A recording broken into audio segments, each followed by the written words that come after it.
And there's just handfuls of the dark black dog hair. Welcome back, everybody! I just got back from a cross-country Arctic adventure. Nearly died, and my vast knowledge of furnaces saved us. I may be giving out a little bit more details on our near-death freezing experience over the next few videos. Maybe I'll have some bonus material at the end of today's video. So I gave a quick sneak peek of a furnace that I was working on in a previous video. It was caked with dog hair. A lot of people requested me show how I took the furnace apart and how I cleaned it out. And there's just handfuls of the dark black dog hair. Okay, I'm going to stick you in the furnace. And this is after I had the ducts cleaned. I'm going to be doing the furnace cleaning, but it's pretty bad. And you notice that all the dog hair is the same color. Look at the back of the fan. That fan can overheat. But the fan itself, about a quarter to a third of it is caked with dog hair. See that in there? The fins.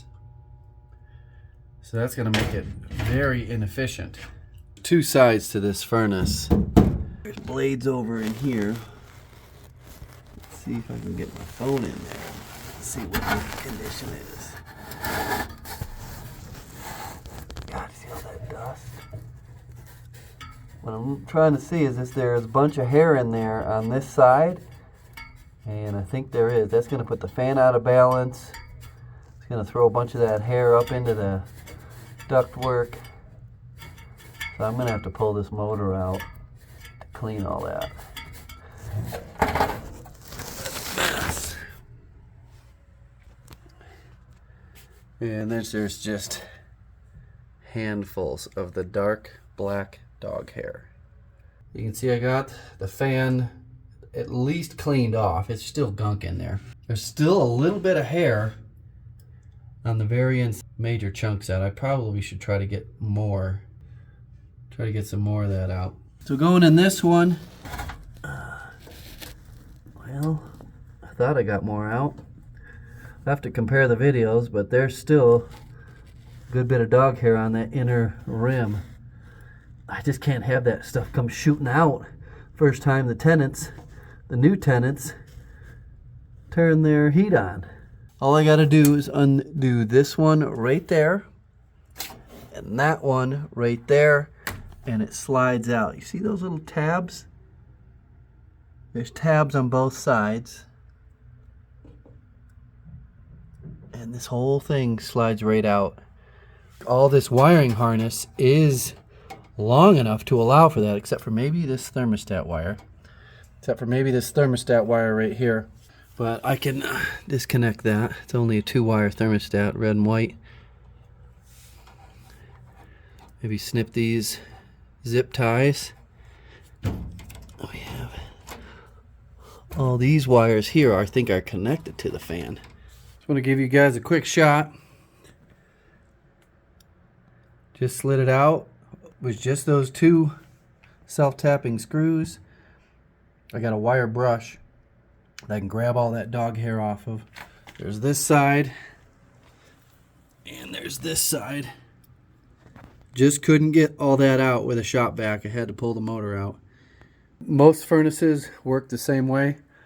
There's probably some limit switches right there if you ever need to replace those. It slides right back in on some tabs, and then 2 screws. One goes right there, and one goes right there. Clean as a whistle. All the hair is gone. Got the motor side cleaned up nice. Even way down in there.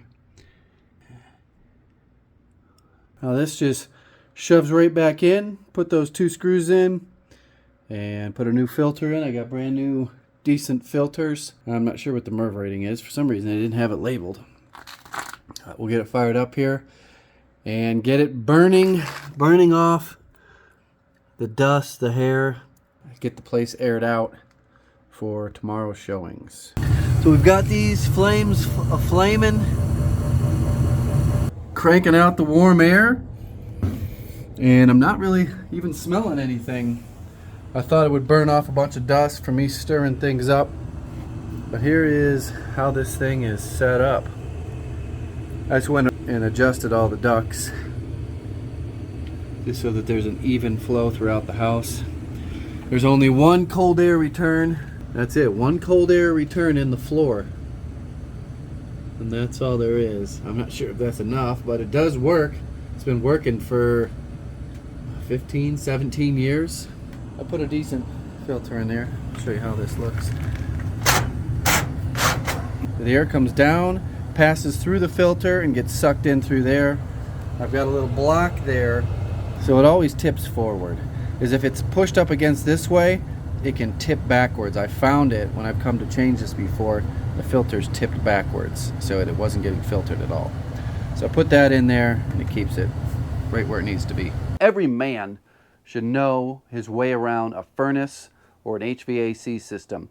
Whether it's something like here in the workshop, I got a big 80,000 BTU furnace up there in the rafters. Boy, that was one heck of a job getting that up in there. I've got a mini split air conditioner heat pump on the wall right now that's blasting out hot air. That's how I'm heating the workshop right now. Everybody wants to know, how did the dog hair get in there? Well, first of all, these were, I can't even remember what type of dogs they were. They were big black dogs with long hair that shed like crazy. And that the dog hair was everywhere. It was stuck to the walls, it was behind the toilet, it was in the cabinets, everywhere. In fact, I had to take the dryer apart. Probably could have just bought a new dryer, but I took the dryer apart and had to vacuum out like a full kitchen garbage bag full of dog hair that had come off these people's clothes and somehow got out into the compartment of the dryer and still stunk of dog. It was up to the tenants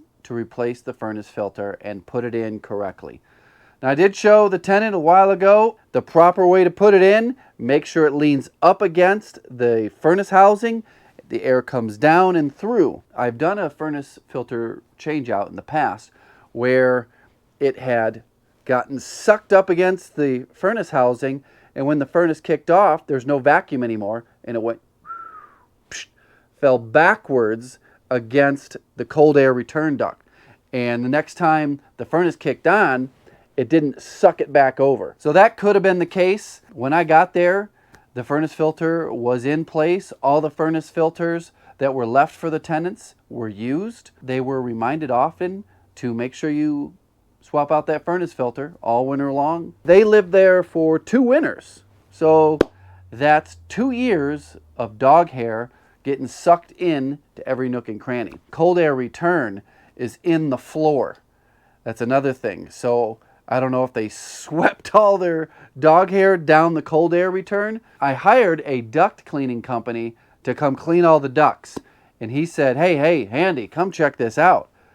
This cold air return that's in the floor, there's a grate over it, is just filled with dog hair. It's like someone just kept pouring dog hair down there. So that should give you a good idea of the magnitude of the dog hair. Next video is going to be another furnace video.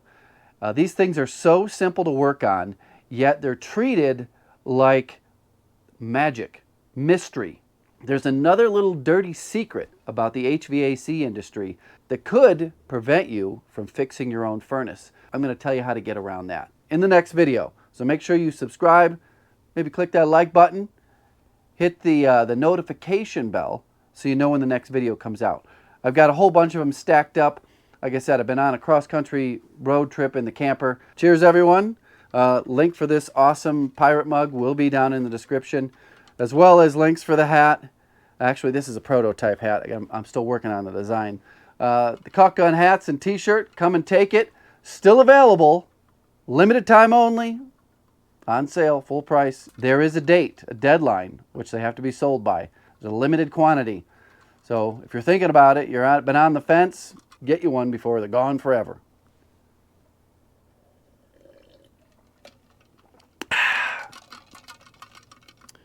That's a pretty tasty drink right there.